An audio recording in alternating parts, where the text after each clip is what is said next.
പത്തനംതിട്ടയിൽ കാട് കയറിയ പിടിയാന വീണ്ടും കല്ലാറിന് സമീപം ഇറങ്ങി എന്നുള്ള വാർത്ത. ഒരു പിടിയാനയ്ക്കൊപ്പം ഈ ആനക്കുട്ടിയുമുണ്ട്. ഈ ആനയുടെ മനോഹരമായ ദൃശ്യങ്ങൾ കാണാം. ആനയ്ക്ക് സമീപം ഇപ്പോൾ ശ്രീജിത്ത് ശ്രീകുമാരനുണ്ട്. തൊട്ടകലെ, അടുത്തല്ല, അകലെയാണ്. പറയൂ ശ്രീജിത്ത്, ആനയെ കണ്ണ് നിറഞ്ഞോ? എസ് കെ ആ ചിഹ്നം വിളി നമ്മളിപ്പോഴും കേട്ടുകൊണ്ടിരിക്കുകയാണ്. ഇപ്പോൾ ഇതിന് തൊട്ടപ്പുറത്ത് വന്ന് പോയത് മടങ്ങിയതേ ഉള്ളൂ. ആനയും ഒരു കുട്ടിയാനയുമായിരുന്നു ഉണ്ടായിരുന്ന, ഒരു പിടിയാനയും കുട്ടിയാനയും. ഇന്നലെ സമാനമായ രീതിയിൽ ഈ ആന തന്നെയാണ് തൊട്ടപ്പുറത്ത് വെള്ളത്തിൽ കുറേ നേരം കിടന്നിരുന്നതെന്നാണ് മനസ്സിലാക്കുന്നത്. ഇപ്പോഴും അത് കാട് കയറിയിട്ടില്ല, തൊട്ടപ്പുറത്ത് തന്നെ നിൽക്കുകയാണ്.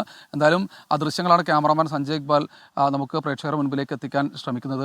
വീണ്ടും അത് തിരിച്ച് ഇറങ്ങുന്ന, കാട്ടിൻ്റെ പരിസരത്ത് നിന്ന് തിരിച്ച് വീണ്ടും വെള്ളത്തിൻ്റെ മേഖലയിലേക്ക് ഇറങ്ങുന്ന കാഴ്ചയാണ് നമ്മൾ കാണുന്നത്. അതൊരിക്കലും കാട് കയറാൻ തയ്യാറാകുന്നില്ല. അതിന് എന്തൊക്കെയോ ശാരീരികമായ പ്രശ്നങ്ങളുണ്ടെന്ന് തോന്നുന്നു. എന്തായാലും നമുക്ക് വനംവകുപ്പ് ഉദ്യോഗസ്ഥരോടൊക്കെ ഒന്ന് ചോദിച്ചു നോക്കാം. സാർ, ഈ ആന തന്നെ അല്ലേ ഇത് കഴിഞ്ഞ ദിവസത്തെ? അതെ, ഈ ആന ഇന്നലെ മെനഞ്ഞാന്ന് ഒരു സന്ധ്യയോടുകൂടി ഇറങ്ങിയ ആനയായിരുന്നത്. ആനയും കുട്ടിയായിട്ട് ഇറങ്ങിയിരുന്നു. അതിനുശേഷം ഇന്നലെ രാവിലെ വെള്ളത്തിൽ നിൽക്കുന്നതായിട്ട് കണ്ടു. നമ്മൾ നിരീക്ഷിച്ചവരൊക്കെ ഡോക്ടർമാരെല്ലാം അറിയിച്ചു. ഡോക്ടർമാരെല്ലാം വന്നിട്ട് വെള്ളത്തിൽ നിൽക്കുന്നതുകൊണ്ട് നമുക്ക് പ്രത്യേകിച്ച് എന്താണെന്ന് അറിയാൻ പറ്റില്ല. കരയ്ക്ക് കയറിയാലേ അറിയാൻ പറ്റത്തുള്ളായിരുന്നു.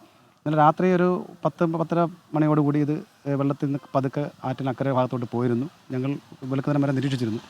പിന്നെ രാവിലെ ഈ കാട്ടിൽ വന്നാൽ കണ്ടില്ല. പിന്നെ 9 മണിയായപ്പോഴാണ് വീണ്ടും ഇത് അവിടെ നിന്ന് ഇത്ര 1-1.5 കിലോമീറ്റർ ദൂരം മാറി ആറ്റിലേക്ക് ഇറങ്ങിയത്. ഇത് എന്താണെന്ന് അറിയില്ല. ഇത് സാധാരണ ആന എങ്ങനെ ഡോക്ടേഴ്സിനെ നമ്മളിതിൽ കൊണ്ടുവന്നിരുന്നില്ല. അവർക്ക് നമ്മുടെ ഫോറസ്റ്റ് വെറ്ററിനറി ഡോക്ടർ വന്നിരുന്നു, തന്നത്തോട് വെറ്ററിനറി ഡോക്ടർ വന്നിരുന്നു, ചിറ്റാറിലെ വെറ്ററിനറി ഡോക്ടർ വന്നിരുന്നു. എല്ലാം വന്നിരുന്നു.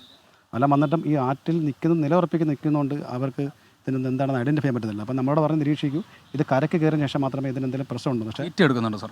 തീറ്റ എന്തെങ്കിലും വൈകിട്ട് ആ കരയ്ക്ക് കയറിയ ശേഷം തീറ്റ എടുക്കുന്നുണ്ട്. ഇപ്പം നിലവിൽ നമുക്ക് കണ്ടെടുക്ക പ്രത്യക്ഷത്തിൽ യാതൊരു ആരോഗ്യ പ്രശ്നങ്ങളും ഇതിനെ കാണുന്നില്ല. ഡോക്ടർമാരും പറഞ്ഞത് പ്രത്യേകിച്ച് യാതൊരു ആരോഗ്യ പ്രശ്നങ്ങളും കാണുന്നില്ല. ഇന്നലെ കുട്ടിയാട്ടം മെനഞ്ഞാന്ന് വന്നിരുന്നു. പക്ഷേ ഇന്നലെ കുട്ടി അകത്തായിരുന്നു. ഇന്ന് ആ കുട്ടിയെ വിളിച്ചുകൊണ്ട് വീണ്ടും നമ്മുടെ ആറ്റിൽ ഇറങ്ങിയിരിക്കുകയാണ്. പക്ഷേ ഇത് ജനവാസ മേഖലയിലേക്ക് ഇറങ്ങി വരുന്നത് എന്താണെന്നുള്ള അറിയുന്നില്ല. വേനൽ വെള്ളമൊക്കെ കുടിക്കാൻ വേണ്ടിയിട്ടായിരിക്കും ഒരു പക്ഷേ. എന്നാലും സാധാരണ ആറ്റിൽ ഇറങ്ങുന്ന ആന ഇങ്ങനെ ഇത്രയും ജനങ്ങളടുത്തേക്കുമ്പോൾ ജനത്തിനോട് ഇത്ര അടുത്ത് വരാൻ പൊടിച്ചിട്ട് പോലും പോകുന്നില്ല. ഇപ്പോൾ ബഹളം വെച്ചെന്നൊക്കെ ഒന്നും പോകുന്നില്ലത്. അപ്പോൾ എന്തായാലും ഇപ്പോൾ അത് ചില ആശ്വാസമുണ്ടത്. തൊട്ടപ്പുറത്തോട്ട് മാറിയിട്ടുണ്ട്. ഇനി ഒരുപക്ഷെ വീണ്ടും കറങ്ങി അടിച്ച് കുറച്ചുകൂടി ദൂരം മാറി. എന്തായാലും വനംവകുപ്പ് ഉദ്യോഗസ്ഥരോട് തുടരുകയല്ലേ? തുടരും. നമ്മുടെ നിരീക്ഷണം എല്ലാം തുടരുന്നുണ്ട്. സാറിൻ്റെ പേര്? എൻ്റെ പേര് അജയൻ. ഞാൻ തന്നത്തോട് സെക്ഷൻ ഫോറസ്റ്റ് ഓഫീസറാണ്. Thannathodu section forest officer Ajayan സാറാണ് നമ്മോട് സംസാരിച്ചത്. അദ്ദേഹം പറഞ്ഞത് ആന ഇവിടെ തന്നെ തുടരുകയാണ്. തൊട്ടപ്പുറത്തെ മേഖല, നമ്മളിപ്പോൾ നോക്കുന്ന സമയത്ത് തൊട്ടപ്പുറത്തെ മേഖലയിൽ അടക്കം ആന ഇവിടെ തുടരുന്ന ഒരു കാഴ്ചയായിരുന്നു കണ്ടത്.